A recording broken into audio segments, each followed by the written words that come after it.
फरमाते हैं कि मैं ना मजदूर लेने गया, बगदाद के चौक में मजदूर बैठे होते थे, तो मेरी उन मजदूरों में से ना एक नौजवान बच्चे पे नजर पड़ी। बड़ा कमजोर सा वजूद था, लेकिन चेहरे पर इबादत का निशान था। माथा बताता था कि नमाज का बड़ा ख्याल रखता है। मैं उसके करीब गया। चेहरे भी बड़ा कुछ बताते हैं ना, चेहरों में भी बड़ी रानाई होती है। फरमाते मैं करीब गया, मैंने उसको कहा बेटे मजदूरी करोगे? तो कहने लगा मजदूरों में बैठा हूं तो हुजूर मजदूरी के लिए ही तो बैठा हूं। तो मैंने कहा कि चलो फिर। कहने लगा नहीं मेरी कुछ शर्तें। मैंने कहा बताओ? कहने लगा पहली शर्त यह है कि लोग 4 दिनार दिहाड़ी लेते हैं, मैं 3 दिनार लूंगा। मैंने कहा यार बे तो बड़ी बेहतरीन है, बाकी भी इस तरह की रख ले। उसने कहा हुजूर दूसरी शर्त यह है कि मैं आपकी मुकम्मल बात मानूंगा, लेकिन जब अजान हो जाएगी फिर आपकी नहीं सुनूंगा। तीसरी बात उसने ये की कि हुजूर मैं आपके घर में काम करूंगा पर आपके किसी सवाल का जवाब नहीं दूंगा। कहते मैंने कहा यार तू बड़ा अजीब है, शर्तें तो मालिकों की होती हैं। कहने लगा जी बहरहाल मैं शर्तें लगा के जाता हूं। फरमाते मैं उसे घर ले आया,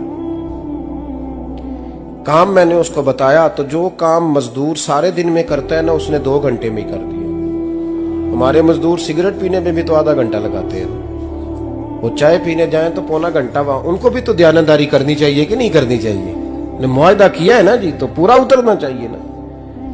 कहते 2 घंटे में। अब काम जब बंदा शुरू कराता है तो काम और निकल आता है। कहते काम मैंने उसको और बता दिया, वो करने लगा। उसने मिट्टी निकाल के रखी थी बाहर रास्ते में, तो अजान हो गई जोर की।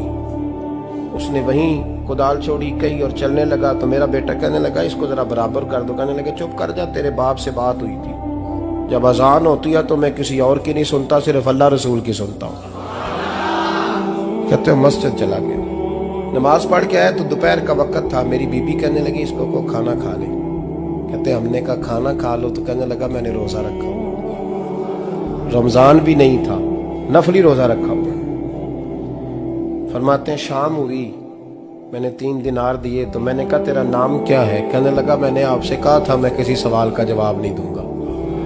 कहते वो चला गया। अगले दिन मैं फिर लेने गया उसे, काम कुछ और निकल आए, तो लोगों ने बताया वो सिर्फ हफ्ते वाले दिन आता है। मैंने कहा क्यों? कहने लगे जी वो कहता है मेरा हफ्ते का खर्चा 3 दिनार है, जब 3 दिनार कमा लेता हूं तो बाकी सारा टाइम अल्लाह रसूल की जिक्र में गुजार दिया करता हूं। फरमाते हैं जी अगले हफ्ते मैं फिर लेने गया, मैंने पूरा हफ्ता इंतजार किया कि काम उसी से कराना है। मैं जब गया तो मैंने कहा चलो। कहने लगा मेरी शर्तें याद है ना? और मैंने कहा याद है भाई साथ चल। फरमाते हैं काम कराया, 2-3 हफ्ते वो आता रहा। 1 हफ्ते में गया तो लोगों ने कहा हुजूर आज नहीं आया। क्यों? कहने लगे बीमार हो गए। कहाँ घर है? कहने लगे बगदाद के कब्रिस्तान के पीछे जो कच्ची आबादी है उसमें रहता है। फरमाते मैं गया, दरवाजे पे दस्तक दी तो कहने लगा हुजूर आप हैं? दरवाजा खुला है, आ जाइए। फरमाते मैं अंदर गया तो मैंने कहा तुम्हें कैसे पता चला मैं आया हूँ? कहने लगा हुजूर अल्लाह वाले हो, आप नहीं आना था, वरना अमीर तो गरीबों का पता लेने कोई नहीं आते। कहते मैं करीब गया तो कहने लगा मैं आपका इंतजार कर रहा था, तेज बुखार है, तप रहा। जेब से कुछ पैसे निकाले, कहने लगा ये पैसे रखने। एक अंगूठी निकाली, कहने लगा हुजूर आज रात को मेरा इंतकाल हो जाएगा, इन पैसों का कफन खरीद के सुबह जनाजा पढ़ के मुझे दफन कर देना, और जब दफन करो तो ये अंगूठी लेके असर के बाद हारून रशीद के पास जाना। आप उसे कहना मैंने मिलना है पर वो आपको टाइम नहीं देगा। आप उसको आवाज दीजिएगा कि तेरी एक अमानत है मेरे पास, फिर वो आपसे मिलेगा तो अंगूठी दे दे, फिर आप मेरी तरफ से फारिग हैं। हजरत फरमाने लगे तेरा नाम? और कहने लगा हुजूर वक्त थोड़ा है, आज रात मैंने जाना है, बड़ी लंबी माफी मांगनी है रब करीम से, अगर मुनासिब समझे तो मुझे अपने रब से तन्हाई कर देने। फरमाते मैं आ गया पर उसकी बातों ने मुझे सारी रात सोने नहीं दिया। फरमाते सुबह बड़ी मुश्किल से सूरज निकला, मैं गया दरवाजे पे हाथ रखा तो दरवाजा खुला हुआ था। अंदर दाखिल हुआ तो खुशबुएं मेरा इस्तकबाल कर रही थी। जब चेहरे से कपड़ा हटाया तो उसका तो इंतकाल हो चुका। इंतकाल हो चुका है, ऐसे है जैसे किसी का दीदार करके सोया।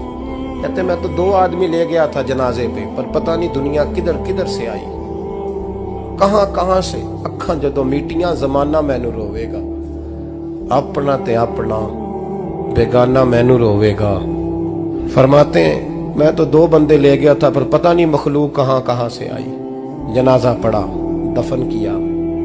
हारून रशीद के पास में असर के बाद गया, मैंने बुलाना चाहा पर बादशाह था, मेरी तरफ देखा ही नहीं। मैंने उसको कहा तेरी ये कमानत मेरे पास है। फरमाते हैं वो मुझे कोने पे ले गया, क्या बात है, कमरे में बुलाया, मैंने अंगूठी दी। हारून रशीद तो चीखे मारने लगा, कहने लगा अंगूठी वाला कहाँ है। मैंने कहा वो तो इंतकाल कर गया। कहने लगा मुझे कब्र पे ले चल। कहते मैं कब्र पे लाया तो वो लेट गया, तड़प के रोने लगा। मैंने कहा मेरा कलेजा फट जाएगा, ना उसने कुछ बताया ना तूने बताया, ये कौन था। तो हारून रशीद कहने लगा ये मेरा बेटा था। मैंने कहा तेरा बेटा और मजदूर। कहने लगा हुजूर ये हजरत दाऊद ताई के पास बैठा करता था, उनका मुरीद था, मुझे रोज कहता था अब्बा तूने बड़ी दुनिया इकट्ठी कर ली है, मरते वक्त तुझसे टांगे समेटी नहीं जाएंगी, इतना हिसाब नहीं तू दे सकेगा। मैं इसको समझा देता, इसकी अम्मा समझा देती। ये रोज हमें कहता छोड़ दो, आ जाओ अल्लाह रसूल की बारगाह में झुक जाएं। हम समझ। एक दिन ये चला गया, कहने लगा फिर तुम्हारा रास्ता और है और मेरा रास्ता और है। ये सोने की अंगूठी गलती से इसके पास रह गई, गलती से हीरे की अंगूठी चली गई। कहने लगा देखो मेरे बेटे ने आज वो भी वापस कर दी है। फिर तड़प के कहने लगा हारून रशीद था तो ये मेरा बेटा, पर मेरा मुर्शद निकला, मेरा पीर निकला। भाई जिंदगी तो बड़ी थोड़ी है ना। बाबा साहब ने कहा था उठ फरीदा सुत्या, और दाढ़ी आ गया ही पूर, अग्गा नेड़े आ गया, पिछा रह गया ही दूर। उठ फरीदा सुत्या खलकत वेखन जा, मते कोई मिल जाई बख्शिया ते तू ही बख्शिया जा। उठ फरीदा सुत्या झाड़ू दे मसीत, तू सुते रब जागदा, तेरी डाडे नाल परीत। मेरा रब हमें भी अपनी बारगाह में कबूल फरमा।